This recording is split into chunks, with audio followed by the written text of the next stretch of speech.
Hello, welcome to Woven Minis. Today I'm going to talk about this mat that I got from Deepcut Studios to play Heroquest on.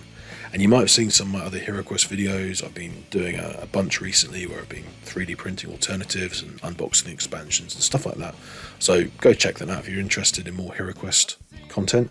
But today the best thing about Heroquest is this mat. First thing to say is this is not sponsored by Deepcut Studios at all. I'm more than happy, if they wanted to sponsor, more than happy for them to do so, but they haven't. They're still waiting on the call. But it has been made possible by my mate, who's called Matt, who is the dad of the two boys that come around and play HeroQuest with me and my daughter. So thank you very much, Matt, for splitting the cost. The mats aren't cheap, but they're really good quality, and the shipping from Lithuania is quite expensive. You can buy them from Element Games. There'll be a link down below, just when they've got them in stock, you know. I decided to buy this one direct from Deepcut Studios just to get it quicker so I could start playing with it straight away, and it's great. You'll have seen on the screen, going through the Deepcut Studios website, there's a few different alternatives they've got. The designs that they're doing for HeroQuest have all been done by a guy called Ian Schofield, who I think used to sell them through Etsy or something, but now Deepcut are making them. Some really nice designs. I think they look really cool. There's ones that look a bit more like the original board and a few that look a bit different settings. And they've also got different kind of layouts where you can have double width corridors and stuff like that. I wanted to go for one that was just exactly the same as the board. I just wanted to have an upgrade to my existing board. I do have plans in the future to look at 3D printing my own version. I think the Dragon's Rest 3D printed board looks amazing.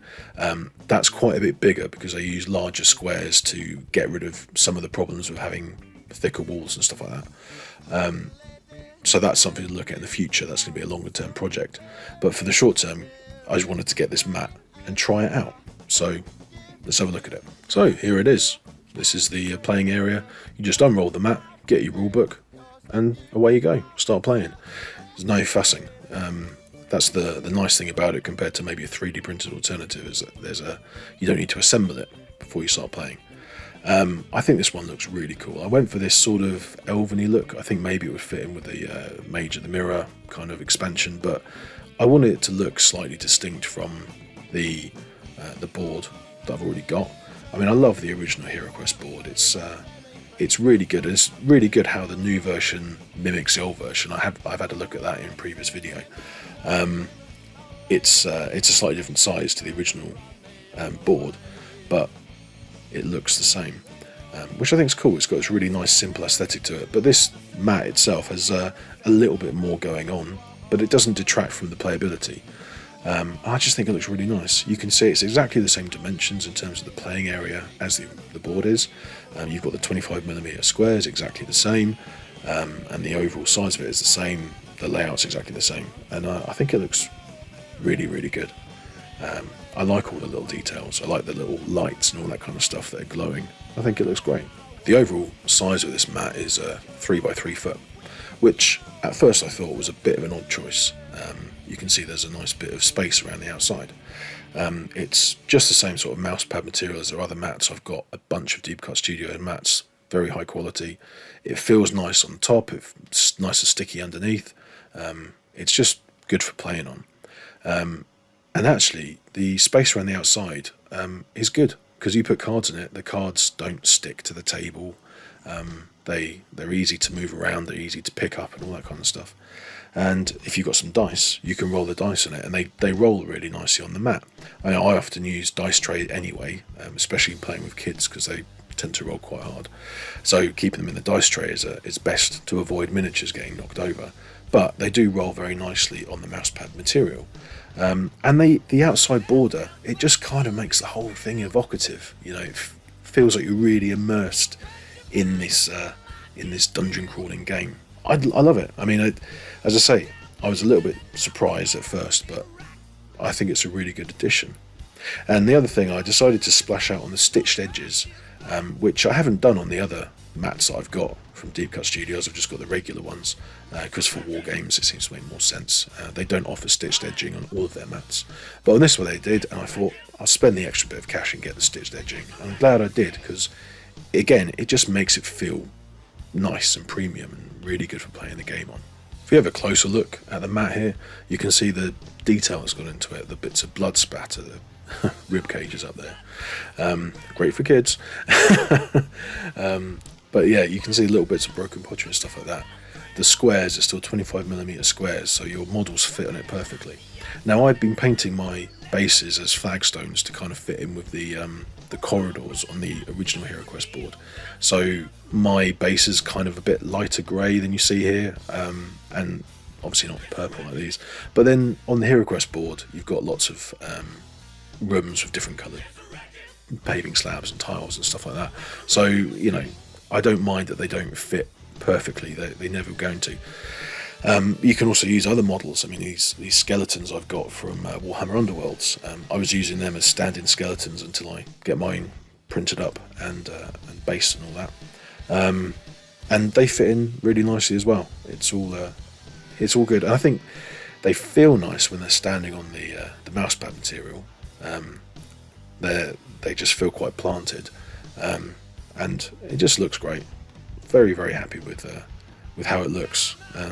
You keep putting more and more miniatures onto it, and it looks even better. Of course, this is one of the things you can do with your own quests, is put as many models on the table as you want. I think this room over here is perhaps the most difficult one, because it's got the little squares. It's a little bit difficult to see where the overall big squares are. We had a couple of instances playing the game where the kids would put the models across the wrong 4 squares, you know, because it's not quite so obvious where the larger squares would be. It's quite easy to accidentally, like with this goblin, put it on the wrong bit. It's easily rectified, and you know, you can compare it to the room next door to know where it should be. But I think for immediate playability, especially for the kids, not so good. I wish there was a little bit more distinction on those tiles to make it clear where your playing area was, essentially what squares were the ones you can move into. I think that's my only kind of slight niggle with it overall. Everything else I think is absolutely brilliant. No other things come to mind that I don't like. And one thing about using this sort of mat as opposed to the 3D printed version from Dragon's Rest, which I do want to do but you know haven't done yet, is the expansions. Some of the expansions come with extra tiles to change how the board works. This is from the Ogre Horde expansion, and you can see that this tile fits perfectly inside this room, as does this other one here. So if you want to use the tiles from the expansions to make specific rooms, you just plonk them on the mat and they still work. Now of course Dragon's Rest, he's made all of these alternatives, but you've got to print them all off. So if you want to get gaming a bit quicker and use expansions, then clearly using a board or a mat that's the same size as the original board is going to be the best way to go. Just want to make it clear that I'm in no way bashing the Dragon's Rest 3D printed boards or anything like that. I think the 3D printed boards are a fantastic idea, and I fully intend to do one myself when I have the time and get my filament printer set up and all that kind of stuff.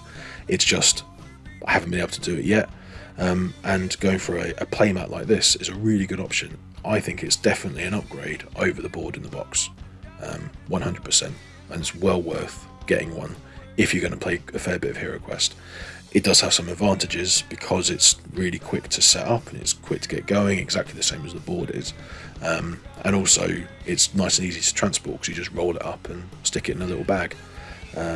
So I think it's a great option, but I just want to make it clear that I'm not having to go at the 3D printed options, and if that's what you've done with Heroquest, I think they're great, but it's a additional cost, additional time to get that done.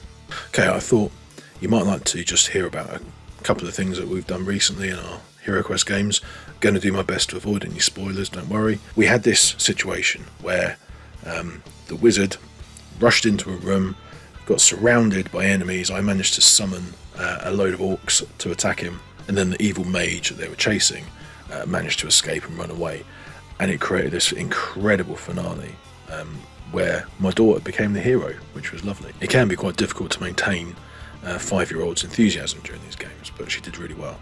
So here we are in the final room they were in. There was an evil mage at the back hiding away. I had a mummy, a couple of mummies. I kept swapping around the mummies that were at the door, attacking them. The heroes were just trying to get their way into this room to try and kill this evil mage. My daughter didn't quite get enough movement on her dice to get into the room, so she was standing just outside the door. She was playing as the elf. So everyone else got into the room.